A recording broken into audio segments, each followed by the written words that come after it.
Surat Ashwin Kumar police station દ્વારા શાંતિ સમિતિની બેઠક યોજાઈ. ઉચ્ચ અધિકારી આગામી જગન્નાથ રથયાત્રા માર્ગદર્શન આપ્યું. સુરતના અશ્વિની કુમાર પોલીસ સ્ટેશન ખાતે આગામી જગન્નાથ રથયાત્રાને અનુલક્ષીને શાંતિ સમિતિની બેઠક યોજાઈ. બેઠકમાં પોલીસના ઉચ્ચ અધિકારીઓ, શાંતિ સમિતિના સભ્યો તથા સ્થાનિક આગેવાનો ઉપસ્થિત રહ્યા.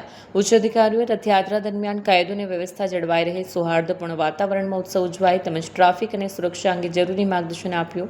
ઉપરાંત તમામ નાગરિકોને પોલીસ અને તંત્ર સહયોગ આપી શાંતિપૂર્ણ રીતે રથયાત્રા સંપન્ન થાય તે માટે અપીલ કરવામાં આવી છે. સુરત શહેરમાં આગામી જગન્નાથજીની રથયાત્રાનું આયોજન થયેલું છે. સમગ્ર શહેરમાં કુલ 8 જેટલી શોભાયાત્રાઓનું આયોજન કરવામાં આવ્યું છે. ખાસ કરીને વરાછા વિસ્તાર, અશ્વિની કુમાર પોલીસ વિસ્તારમાંથી નીકળનારી ઇસ્કોન મંદિરની જે રથયાત્રા છે એ 6 કિલોમીટર જેટલી રથયાત્રા છે અને આ રથયાત્રાની સાથે સાથે મૈધરપુરા, એની સાથે સાથે ઉધના, કુલ સેક્ટર 1 વિસ્તારમાં 4 રથયાત્રાઓ નીકળનાર છે.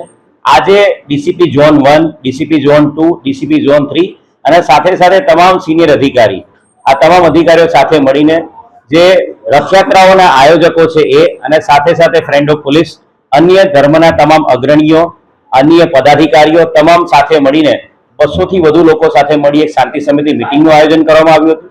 અને આ શાંતિ સમિતિ મિટિંગમાં રથયાત્રાના સુચારુ આયોજનના ભાગરૂપે ચર્ચાઓ કરવામાં આવી હતી અને ખૂબ જ સરસ આયોજન સમગ્ર સુરત શહેરની તમામ 8 રથયાત્રાઓમાં ખૂબ જ સરસ રીતે આયોજન કરવામાં આવ્યું છે.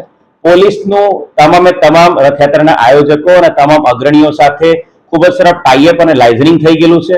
રથયાત્રાના રૂટ ઉપર પોલીસ દ્વારા તમામ જગ્યાઓ ઉપર મૂવિંગ બંદોબસ્ત, સ્ટેટિક બંદોબસ્ત, ડીપ પોઈન્ટ બંદોબસ્ત, ધાબા પોઈન્ટ બંદોબસ્ત તમામ જગ્યાએ લગાવવામાં આવનાર છે. આની સાથે સાથે રથયાત્રામાં પોલીસ બોડી વન કેમેરા સાથે સજ્જ કરીને એને તૈનાત કરવામાં આવશે. સાથે સાથે વિશ્વાસ પ્રોજેક્ટ અંતર્ગત માનનીય નાયબ મુખ્યમંત્રી હર્ષ સંઘવી સાહેબના માર્ગદર્શન હેઠળ જે વિશ્વાસ પ્રોજેક્ટ અંતર્ગત સમગ્ર ગુજરાત રાજ્યમાં જે સીસીટીવી કેમેરા લગાવવામાં આવે છે એ અનુસંધાને સુરત શહેરના કમાન્ડ એન્ડ કંટ્રોલ રૂમ દ્વારા સીસીટીવી કેમેરા દ્વારા પણ તમામ રથયાત્રાનું સુપરવિઝન કરવામાં આવશે. એની સાથે સાથે જે સોશિયલ મીડિયા છે એનું મોનિટરિંગ કરવા માટે પણ સ્પેશિયલ ટીમ સાયબર ક્રાઇમમાં તૈનાત કરવામાં આવી છે. અને સુરત શહેરના તમામ પ્રજાજનોને હું મીડિયા મિત્રોના માધ્યમથી અષાઢી બીજની જગન્નાથજીની રથયાત્રાની ખૂબ ખૂબ શુભકામનાઓ પાઠવું છું અને સમગ્ર સુરત શહેરના તમામ પ્રજાજનો પર ભગવાન જગન્નાથ ખૂબ જ આશીર્વાદ વરસાવે અને સુરત શહેર પોલીસની પર પણ આશીર્વાદ રાખે એવી શુભકામના.